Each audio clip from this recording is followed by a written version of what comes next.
I think Hector understands everything that I say. Hector, are you all right with that? Yeah. Okay. Good. What I try to do is right now is I want to call everybody by the name. You just say your name and your last name, your occupation, and then Hector take over, and then we can ask you some questions. That's okay for you? Let's go start with Pedro Santana. Come on, let's go, Pedro. Hello there. Good afternoon, everyone. Dr. Pedro Santana. I serve as the president and CEO for Deal With It Management. We're an education and management consulting firm based out of here, South Jersey, and it's a pleasure to be with everyone. I think so. Rodrigo? Buenas tardes. Prefiero dirigirme a ustedes en español. No se vaya a Rodrigo Londoño. Acá soy londono. 20 años casi 20 años en este país. Periodista, creador de algunos medios. Actualmente con el proyecto Radio Durísima LLC, más que una radio. Una pequeña competencia de nuestro buen amigo Jorge Restrepo, pero siempre manteniendo la amistad. Encantado de estar acá con todos ustedes y ver que nuestros latinos, están empezando a buscar posiciones de importancia dentro de la política de los Estados Unidos. Ok, vámonos con Ana Castaño. Hi, everyone. Like you said, my name is Ana Castano. I've been in the social media world for the past 5 years. I am bilingual, but I prefer to speak in English.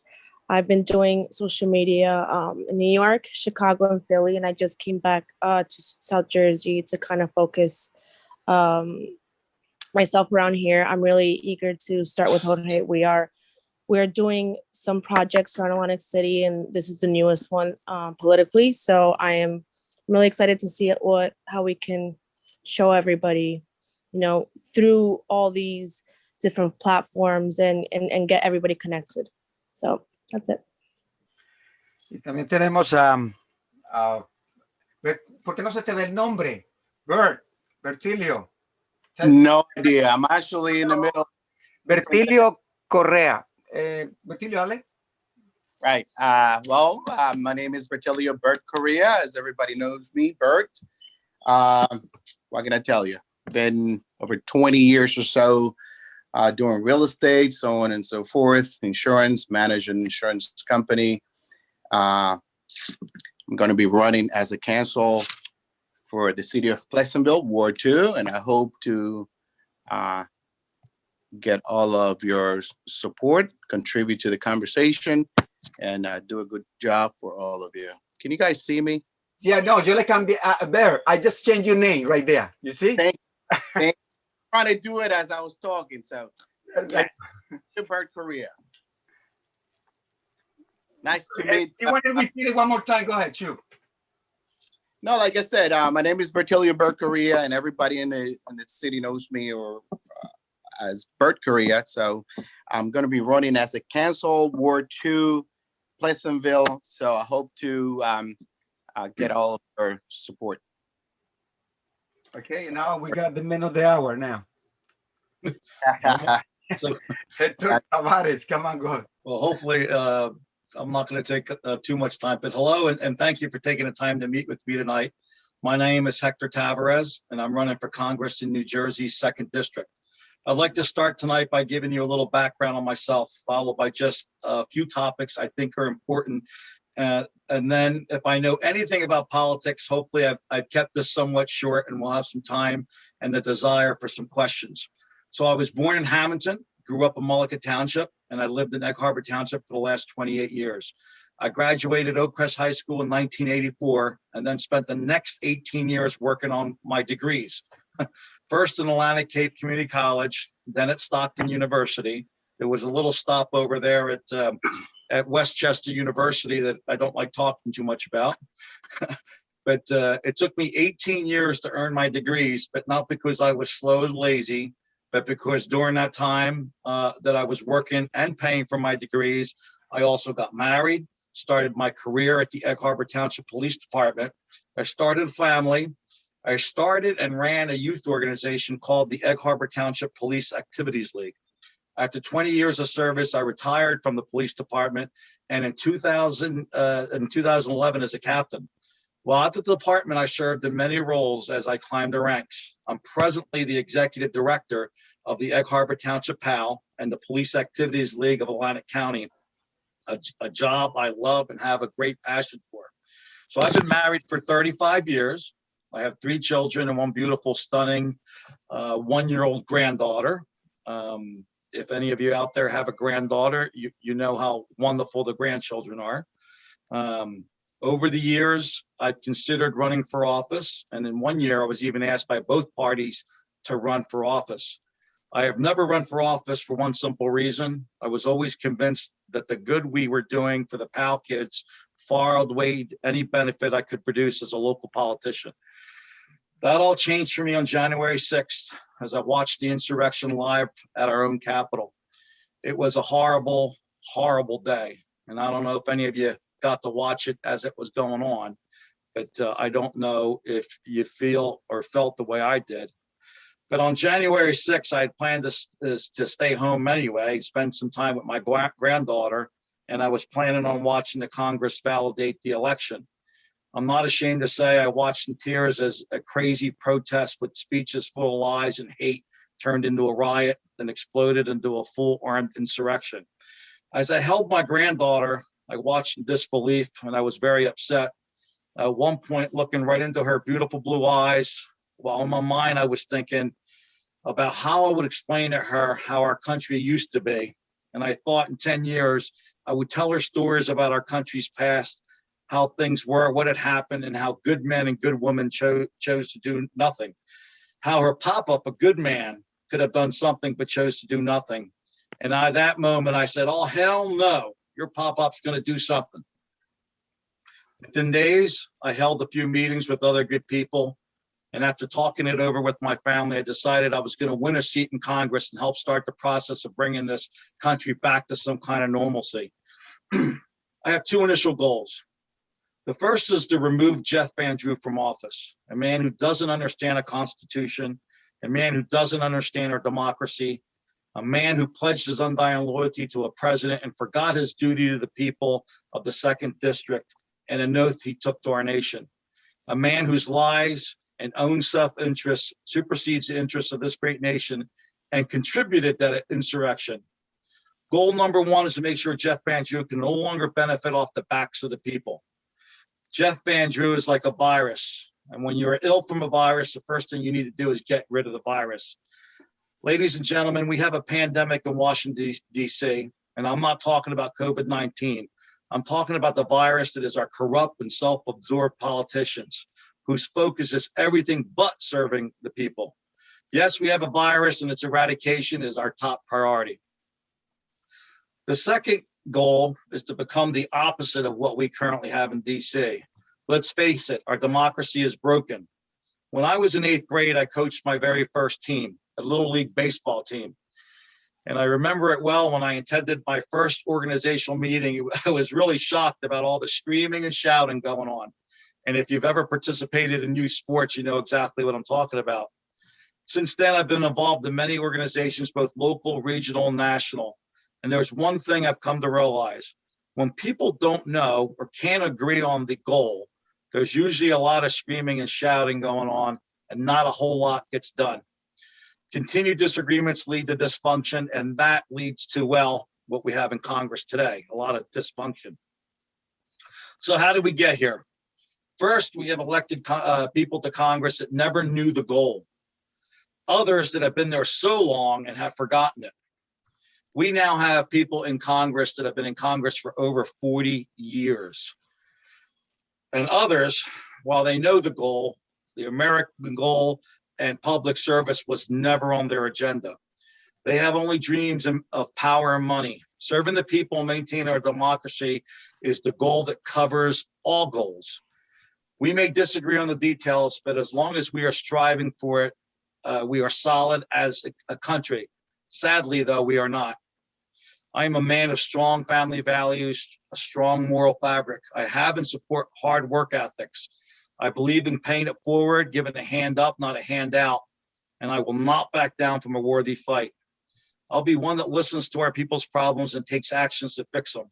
I understand and will not forget that serving the people and protecting our democracy is what I'm elected to do. My name is Hector Tavares of the 2nd District in New Jersey, and I want to be your congressman. We forget that we are an American family. We might fight, we may argue, but at the end of the day, we are a family. I've never known violence and hate to solve or fix anything, but patience, understanding, empathy, compassion, and hard work certainly can. Tonight, there are 3 things that I want to discuss that affect our district and need some serious attention. And these are just 3 of the things in my platform that I plan on focusing once elected to Congress. The first has to be campaign and political reform. Our democracy is broken, due in great part to career politicians who are gaining personal wealth, loyalty to a party, and loyalty to a president over getting the people's work done. We have too many people in Congress that just don't get it. As your congressman, I will fight for a political system that returns our country back to the people. I'm going to fight to limit congressional terms to a maximum of 12 years. Limit campaign funding to constituents and businesses within a district. Limit total spending in any one campaign. Create responsibility and liability for false and misleading campaigns. Prohibit Congress from passing any laws that do not equally apply to the members of Congress. Limit topics on any one bill and require bills to be written in simple English so that the average American can understand them. As a law enforcement officer for 25 years, I obviously have some strong feelings about law enforcement and our police officers.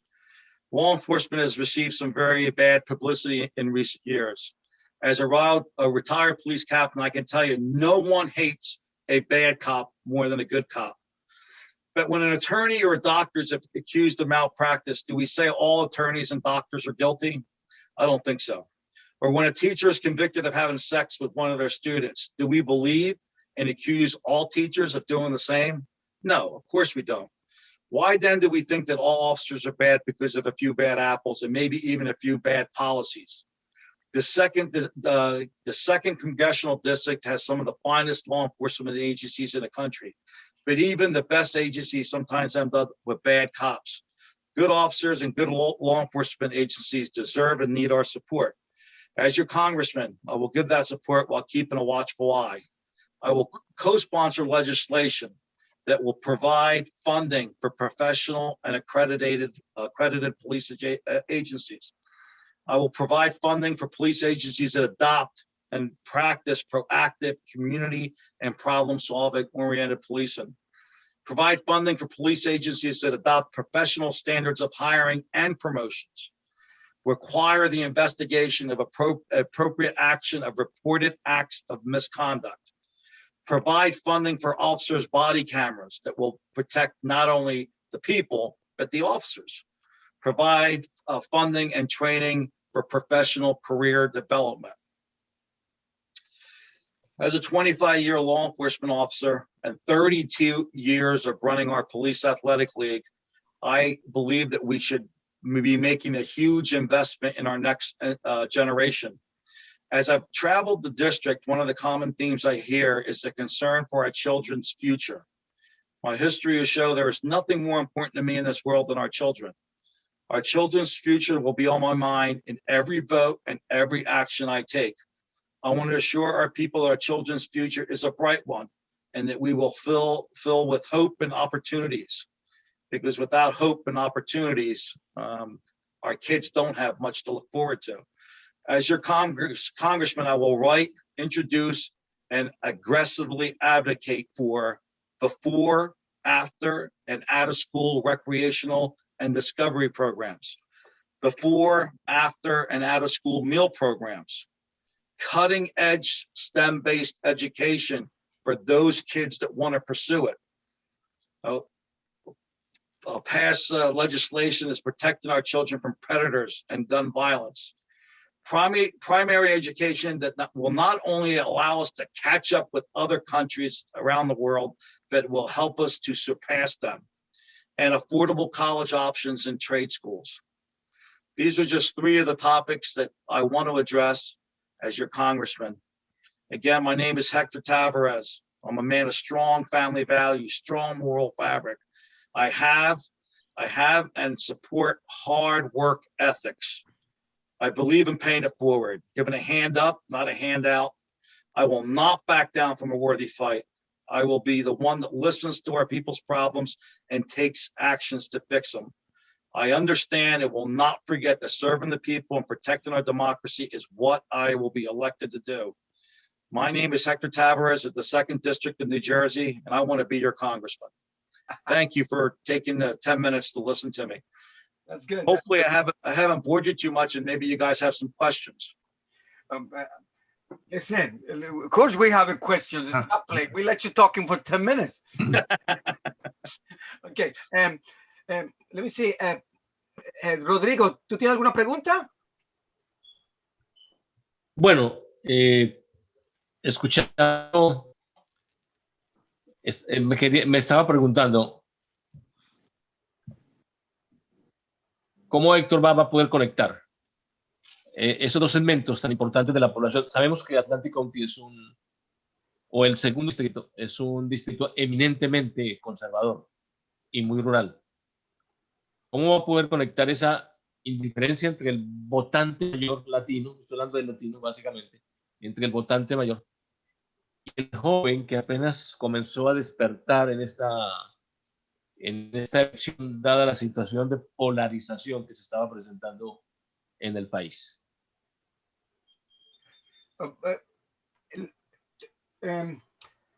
Rodrigo, usted está hablando de polarización. ¿Cómo conectar esos dos segmentos del adulto? ¿Cómo conectar los dos segmentos de población? Hablo por ser Héctor representante de la comunidad latina. Ok. Por ser un latino. Ana. ¿Cómo puede conectar estos dos segmentos? El adulto que vota y el joven que está apenas empezando a votar y que salió en las pasadas elecciones dada la situación de polarización que se presentó en el país. We're talking about between the old people, the vote, and the young people right now, or just in general? Estás diciendo que I think he's trying to say that there's a big gap between the older generations and the new generations that are able to vote now within the Latin community in the 2nd District. How will you be able to kind of join them together and have them understand your point of view and get everybody to vote? So there's a big gap that doesn't vote. I think that's what he tried to say. So how are we going to get them to vote, or how are we going to get them to jump on board? Because my platform will focus on kids. Is that what we mean? If I could interject, I think Rodrigo, that... entendí la pregunta. Ok, Rodrigo, vuelva a repetir un poquito qué es lo que está el gap. What are you talking about like this? Ok, la pregunta es la siguiente. Estamos en un condado eminentemente conservador. Correcto. El distrito, perdón. El distrito al que se está presentando Héctor es un distrito eminentemente conservador con áreas rurales. Correcto. Allí hay, y se le hago la pregunta desde la perspectiva del latino. Como candidato latino, ¿cómo puede conectar a la generación mayor que vota? La pregunta, candidato latino. Héctor, yo creo que Héctor is more, because it wasn't a police and law enforcement. I don't consider Héctor, he's Hispanic, Neil Tavares, is Spanish, but Héctor he got a lot of white people in. Listen, I wish I can show you a video with this guy. It's like all the police, law enforcement for 23 municipalities coming to the PAL. I don't know if you know that Héctor is the biggest PAL in Atlantic County. I mean, all the police, toda la policía dentro ahí. Héctor hace lo que se llama shop with the cop. It's about 103. How many cops was last time that we did that? The last time we were allowed to have everybody there was over 150. We had more police officers from throughout South Jersey than we had kids at the Shop with a Cop event. And then the year is after the- that one, I think George, 103 people, 100 and something. 150 cops. I think it was 130 kids. 120 kids. Estos policías vienen de diferentes municipalidades. Quiere decir que él, Héctor, está conectado con todas las police department, chief department, los chief de la policía. Es bien conocido. Y yo veo a Héctor as not only represent the Latino community, he's the man that represents everybody. Trust me, he will do that.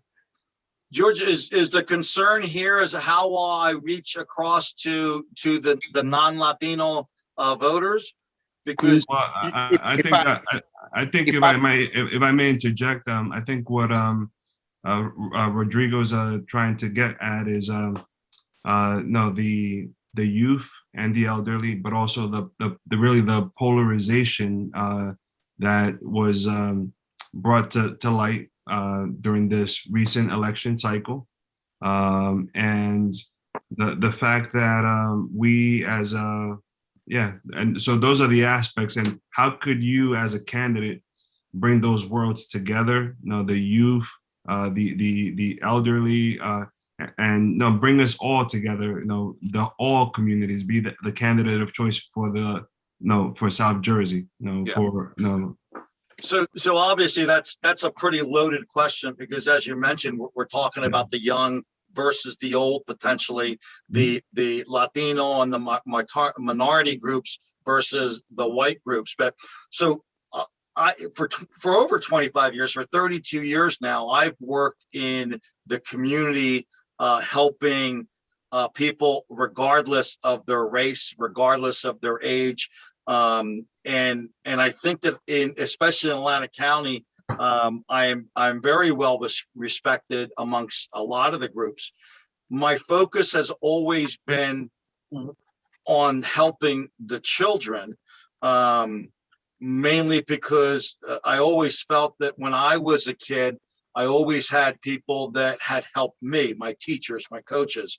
I think that when we have children and young adults who see a positive future for themselves, and there's hope for their future, that they in turn treat our elders much better.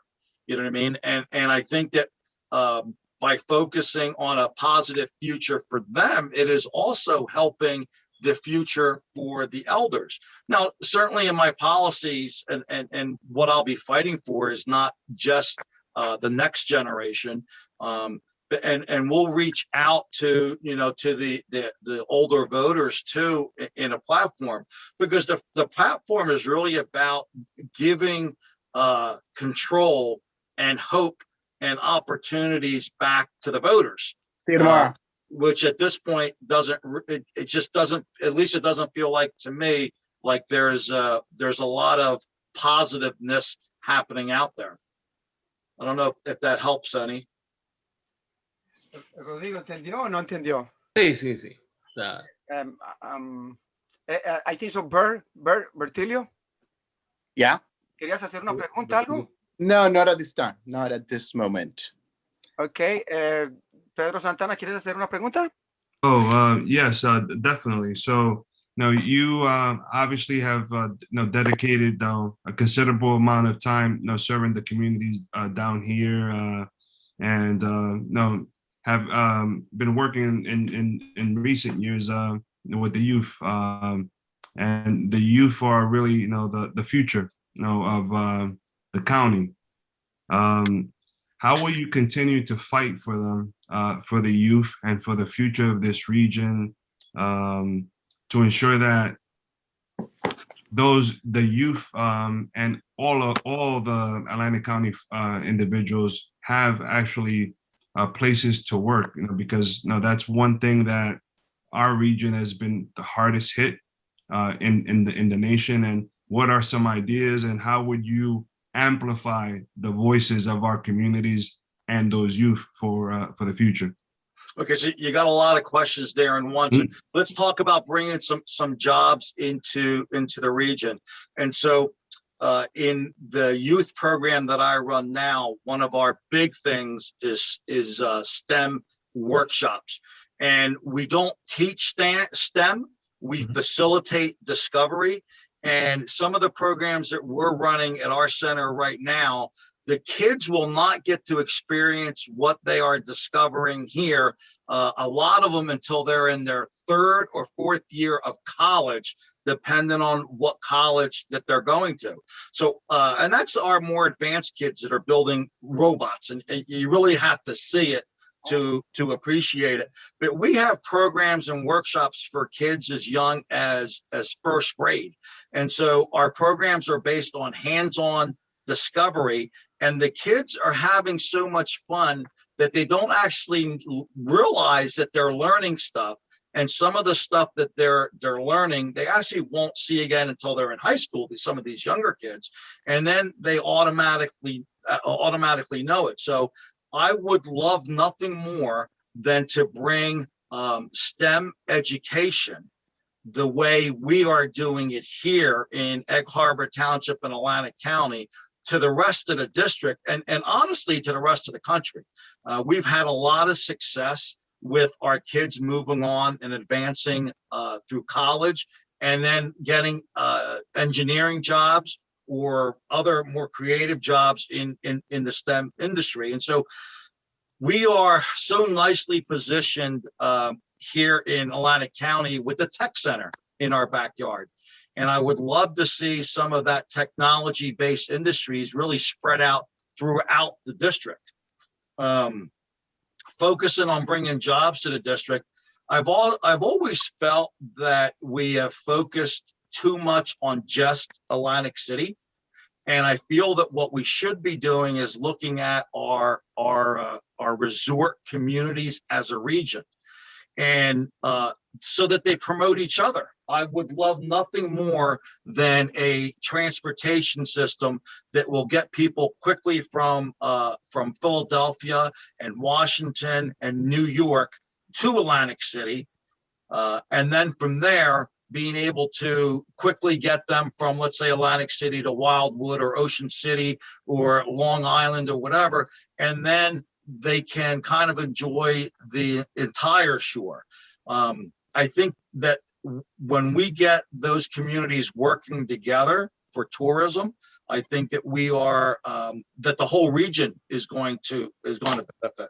I'd like, the district's beautiful. I mean, I don't know if you've ever had a chance to travel the whole district, but it is really a beautiful district with a lot of open lands.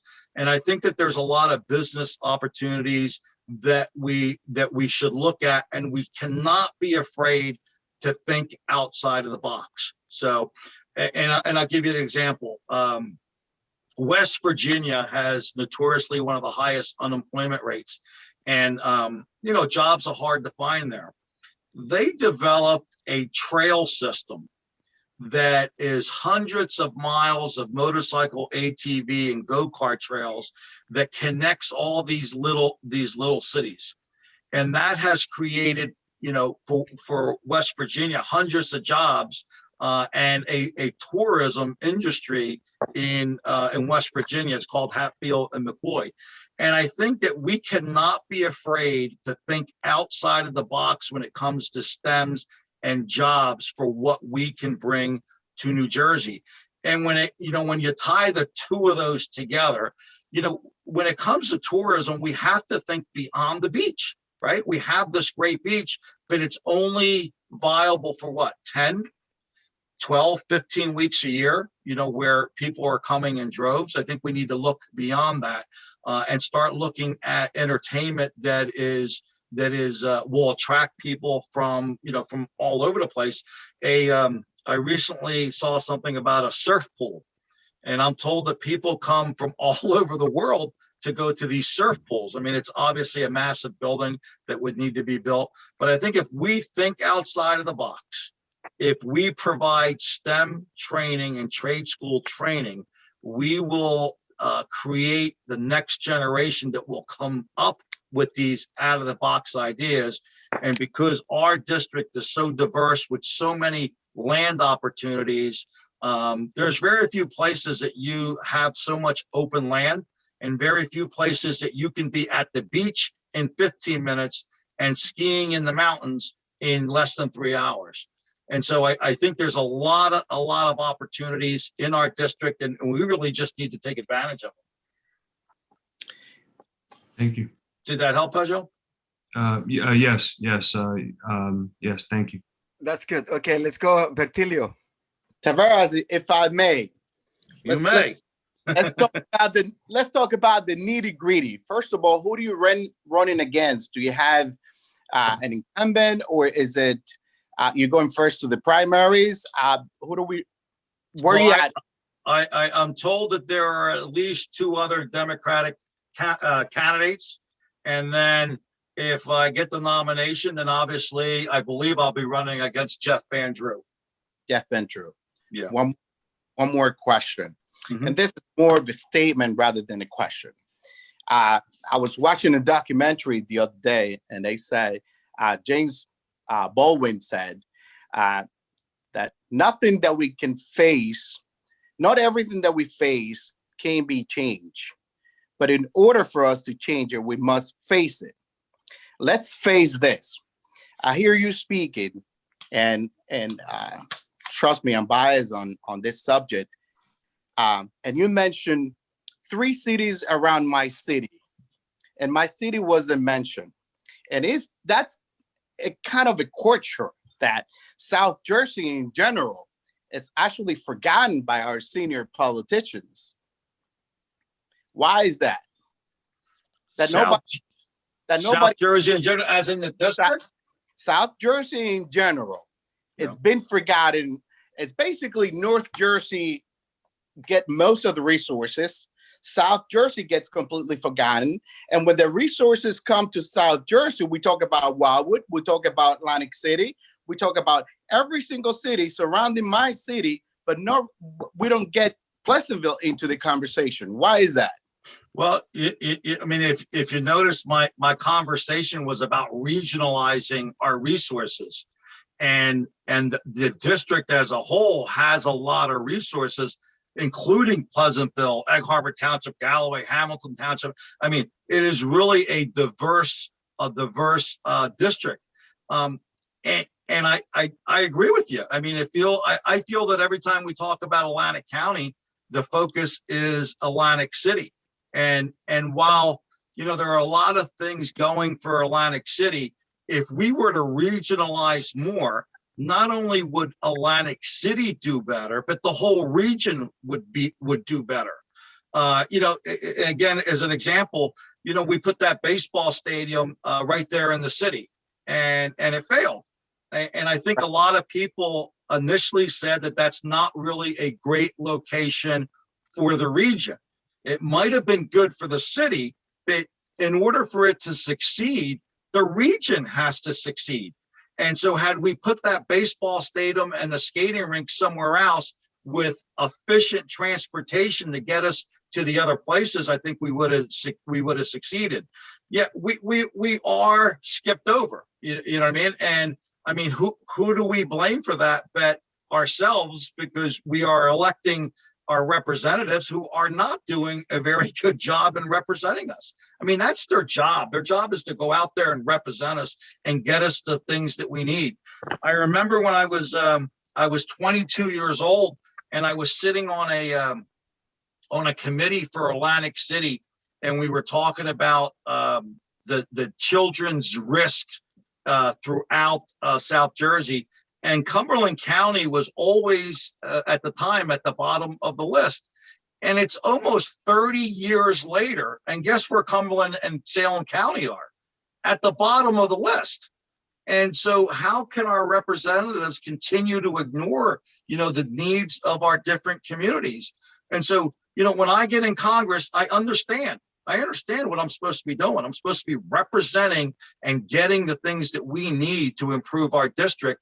And to me, that's the entire district. I represent everybody. You know, I'll pull a Joe Biden and say, I'm going to represent people that vote for me and don't vote for me, you know. And I think that together we're going to accomplish a lot more versus, you know, a focus on one area of the district. Right. I was just hoping by making that statement that that our politicians don't forget that it's a 20,000 or so. The last census, I think it was about 20,000 or so population, and 45 to 55 votes. People come out to vote during the election, especially during the government elections and during the presidential election, which is government election this year. If I'm not mistaken, he's going to have to run this year as well. What I'm looking for is, honestly, I'm basically just advocating for my city. I've noticed we've been neglected. South Jersey's been neglected. And I'm hoping for a candidate that take what I just said in consideration and advocate for my city somewhat.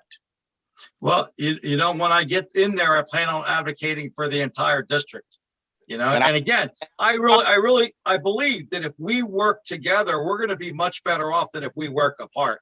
And it is a beautiful, I mean, it really is a beautiful, diverse district, you know, when it comes to land and people. And with diversity comes this unique power if we're able to harness that diversity and work together. And I've done that my entire life.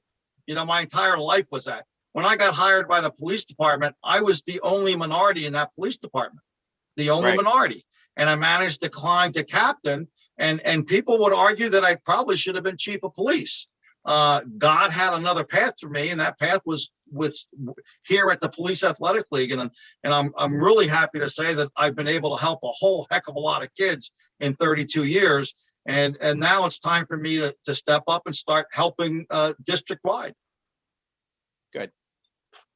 I'm going to finalize with in a near future, we're going to be having some voters registration drives and stuff like that. So I'm going to finalize by opening an invitation to you to come to the city, and the next time we have a voter registration drive, for you to stand by us and help us out. I'd love to. Okay. Bertilio. Yes.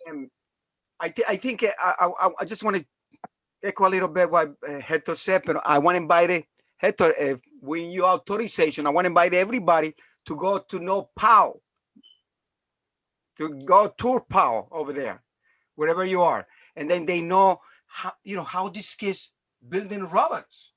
You understand? And all this thing that they're doing over there is unbelievable. It's the same thing that we did it before when Red, Pedro Santana. Yeah. Yeah. The Ideal Institute. This one is at another level. This guy is in another level, big level, bro. Perfect. Let me ask you, Anna, do you have any question? You know, are you sleeping or something?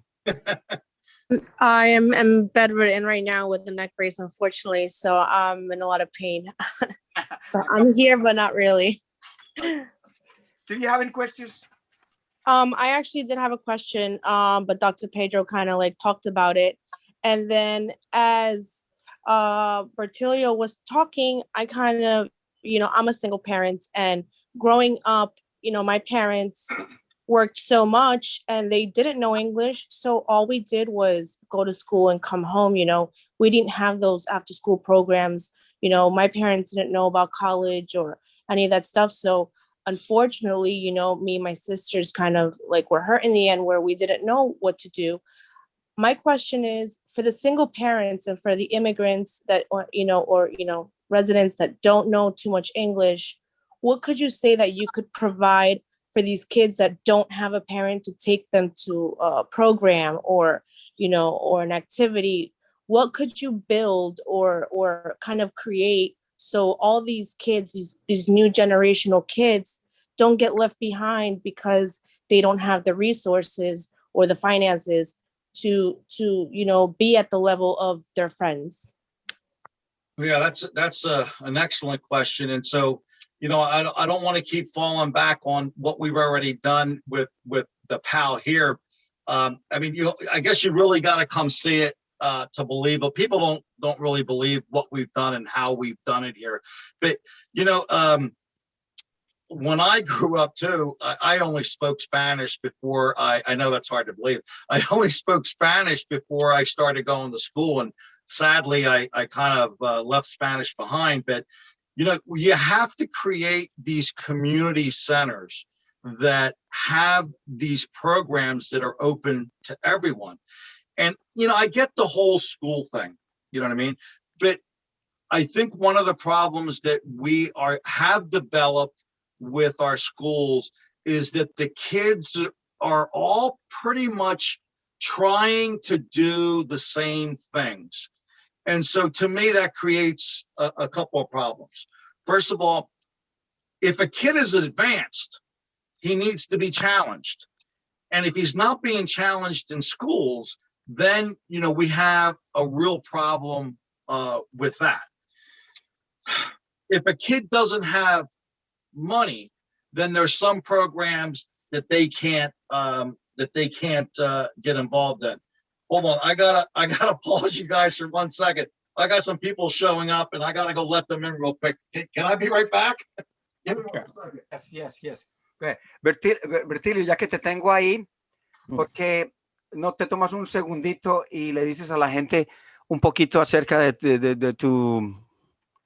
lo que vas a hacer para Pleasantville? Para que Rodrigo sepa un poco. Just going along with what we're talking about here. One thing that I liked about Tavares is that he mentioned something about thinking out of the box. It is about time for all of us to start thinking out of the box. And it's not just the leaders of the community. Everybody got to start thinking out of the box and start doing things. The world in general, we need a new curriculum as of how we do things. In Pleasantville, it's been more of the same for the last 25 years. What I'm looking to do is to just innovate, help, contribute, be part of the conversation for a more proactive, a little bit more positive Pleasantville, a little bit more progressive Pleasantville in general. And I'm not talking progressive in a liberal sense. I'm talking about in a way of the city evolving. It's about time. We're going to bring, hopefully with me and Victor Carmona also running for councilman award also. We're hoping to have two Latinos next year into the council body. So there's a lot going on in Pleasantville. And all I can say, my message is like everybody, Hispanics, we have to get involved. We have to show up to the polls. We have to contribute. And contribute to the conversation, contribute to the culture, let them know that we're here and move the city forward. I agree with you, Bertilio. I think, well, you know what we're doing with Pleasantville? We're just putting it off to the side and we don't talk about it. So if you don't talk about it, it's not happening, right? Exactly my point. What we need to do is we need to shine a light onto Pleasantville and get people out there into the community, talk to the kids, and transform it from the bottom up. Exactly. Unfortunately, I've been a pioneer at this, and I'm not afraid to say it. Probably my campaign, I'm sorry, what is your name? I want to address you by your name. Ana. My campaign, and I'm hoping for you to get involved, it's not about winning per se. Of course, I want to win. I want to be part of the council body. But to me, it's about making a difference. Starting opening the lines of communication in general. Talk about the things that we see that we don't want to talk about. It's about for someone to bring them out. Let me just plug this in. I'm sorry. It's about time for someone to start having the tough conversations in Pleasantville, and not being afraid of having those tough conversations. In general, I'll ask you to get involved to support my campaign. You'll see we're hoping to, at least if we don't win, we're going to make a difference. Correct. We're going to plant that seed that hopefully it'll grow into good things for the Latino community, for all the communities in general, and it's going to be good for Pleasantville, I hope. So join me, Ana. Bertilio. And I Pedro, missed the last part. conversation pending. Oh, Okay. I missed the last part. You said something, Anna. It broke up. Oh, to join me, to be part of it, to start getting involved in Pleasantville, in politics with my campaign, Absolutely. all the Democrats. I'm welcoming everybody that is willing to open and start having the tough conversations about Pleasantville, about the Latinos in general, and about the issues, you know, open and honestly, no dragging things under the door like we're sweeping under the rug. It's about time to have the tough conversation, and that's what my campaign is going to be all about. Bertilio, I want to echo a little bit about you too. Anything that you say, something that you say. But as people don't go into councilman meetings. I went to Pleasantville councilman meeting. It's only one person or two persons right there to listen to these conversations. Nobody's going over there. You know, now you got Hector Tavares that will, you know, help you up too. Hector. Listen, but part of the problem, and you mentioned that people aren't going to the council meeting, is because when you go to some of these meetings, you are so disrespected by our elected officials that some people have just given up. I just had the misfortune of having to go to our school board meeting to discuss some potential corruption that I was made aware of, and they really didn't want to hear it.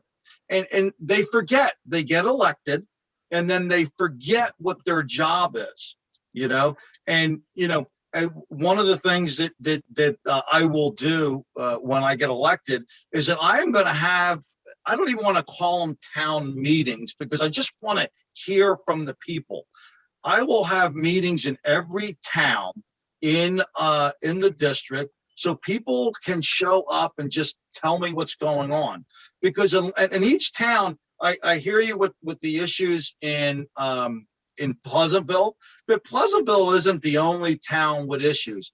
And every town has their individual issues, and what the town needs to do is they have to honestly identify their problems and then actually address them. And each town is different.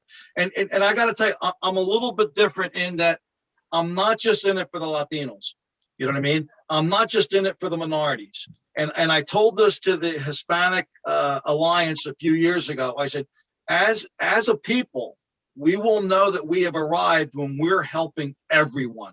And regardless of where they come from, what color their skin is, but we're helping everyone, then we know as Latinos that we've arrived. And I'm in it for everybody. I do not discriminate in any way, shape, or form on the kids that we have at the PAL. And you'll see a uniqueness in the teams that I coach, and that they're very diverse. Boys, girls, they come from all over. And so I don't disagree with you, but we got to make it a little bit broader. And each town is a little different. You know, I'm often asked to start a PAL in other towns. In fact, we're probably going to spread out to Galloway soon. And it's funny because they ask me, well, what would you do here? And I say, no, what do you need here? You have to tell me. It's your town. You live there. Tell me what you need, and I will help you. And that's what I'll do as a congressman. Tell me what your needs are, and we will find a way to help you. Hector, okay, to everybody, this is for everybody because we started the meeting a little bit late. We got 10 more minutes, okay? Anybody have any another questions? I have a question kind of based on what he stated now in terms of his commitment to the region. Now he said, Hector said, we will help everyone because we will help everyone. That was your focus. And I think that what you're attempting to do is, or say is, we will help everyone because everyone has helped each other. Now that's community. And that's community. That's community. That's what it's supposed to be. That's the beauty of it. What community is and what it's supposed to be. And community, reflect on this that I wrote down as you had said those words. Everything and everyone prospers us now, and now we prosper everything and everyone now. That's nice. I love it. So we're not taking anything away. we're giving, and everybody else is giving. What do you take from that message, for the situation that we have here, where we have, yes, a polarized community, lots of ultra conservatives here in the region and the base.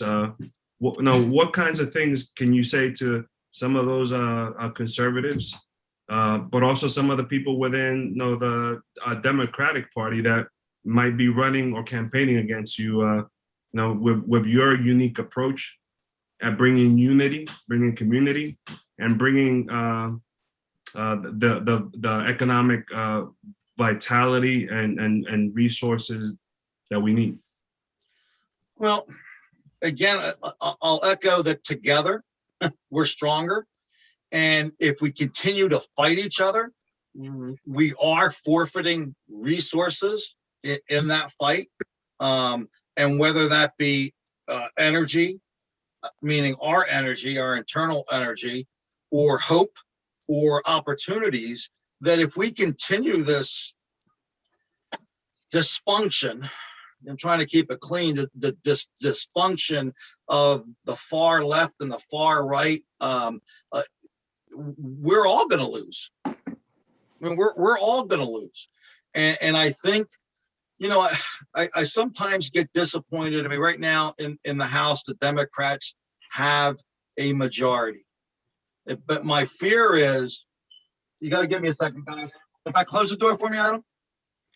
My fear with what's going on right now as the Democrats push legislation through, because they have a very, very simple majority without the support of the Republicans, is that when that turns, will they just undo everything? I mean, are they just going to pass laws when the Republicans are, that then none of the Democrats agree? I think that there is so much of an 80% in the middle ground that we can all agree to and be maybe not ecstatic with, but to say, yes, that's good. I can live with that. It's good for the olders. It's good for the youngers. It's good for the country, versus right now we're half like it, 51%, and 49% say no. It just doesn't make sense to me why, if we're in a position of power, we can't say, okay, what part of this don't you like? Let's hammer it out so that we're all somewhat happy. You know what I mean? Because the fighting's got to stop. I've been involved in when I was in 8th grade with that very dysfunctional youth organization. They didn't know the goal. They didn't all understand that the goal was to provide recreational opportunities for kids. They thought the goal was to win baseball games. But once they realize what the goal is, then they can start working together. And I think we need to get our legislators back on the same page and say, listen, what's our goal? And our goal is a united democratic country, democracy under the Constitution. You know what I mean? And we just have to come together to figure this thing out, because we can't keep talking and fighting. It's got to stop. So just as a follow-up quickly, what would you say, what would you say regarding Van Drew and the fact that he turned his back on his supporting base and flipped parties? Listen, I got to be honest with you. Yep. He can turn his back on the party if he wants. That's a certain group of people. Okay. My concern is turning your back on the people. Okay. Right? That to me is a big problem. When you see his voting record, and this to me is very concerning, but when you see a bill that not only he supported, but he co-sponsored, and now he flip-flops, and now not only is he not a co-sponsor, but he votes against it, that makes me question what his beliefs were and how he gets this moral fabric. To me, that's very concerning. You get elected, whether it's Democrat or Republican, and then you're supposed to go do the people's work. I'm going to get elected, and I'm going to go do the people's work. All the people's work. Okay, thank you. Perfect. Listen, we got 5 more minutes. I want to give you Yeah. 5 minutes because Go I ahead. have more too much. Bert, real quick. One quick minute. First of all, thank you for inviting me. I want to thank Tavares for here giving us an idea what his platform is all about, and Anna for listening, and Pedro also. But I don't want to leave without telling you guys, look, as so-called leaders of our community, we have a duty to inspire our community. We have a duty to communicate, keeping informed, but we also have a duty to educate, okay? So let's not forget that. Let's inspire, let's educate, let's communicate, and keep us informed, politically informed. We need to know what's going on in order for us to make the right decisions, okay? Okay, Rodrigo, go ahead, say something. Lo puedes decir en español, Rodrigo, porque yo no quiero más de 1 hora. I don't want more than an hour to add this thing. Okay, Rodrigo, diga algo. Reiterar mi alegría porque haya hispanos desafiando la tradición política en nuestro condado. Bien, bien. Gracias. Ana? No, thank you so much for this opportunity to be talking to you guys, honestly. It's overwhelming, and as a Latina as well. So thank you all. Thank you. Pedro Santana? Good evening, and once again, thank you for inviting me to this conversation. And now the reality is that the Latino community is has arrived, and the Latino voice will continue to be heard for many, many more years to come. These are some of the candidates that are on the docket at the present moment, running for to represent the voice of all the people. And I've just been pleased to have engaged with them. And again, the Latino community represents about 60 million or so since the last census, and we continue to grow, and we will continue to grow and support the economic engine of the United States of America. So for those of you that are watching and supporting, remember that everything and everyone prospers us now, and we will continue to prosper everything and everyone now. Thank you again. Okay, good. Well, well said, Pedro. We want to Hector speak, and then I speak last one. I want to say that to a slogan later. I just want to thank everybody for taking the time. I have said enough, but if you guys have questions, give me a call. I would love to show you what we're doing here, and I'd like to talk more. If you guys are up for it, about some of the other things that I'd like to talk about, but everything in due time. But thank you for taking the time today. And we will. I just want to close with 2 slogans that I like to do that all the time. First of all, if you are not part of the solution, you're part of the problem. If you are not part of the solution, you're part of the problem.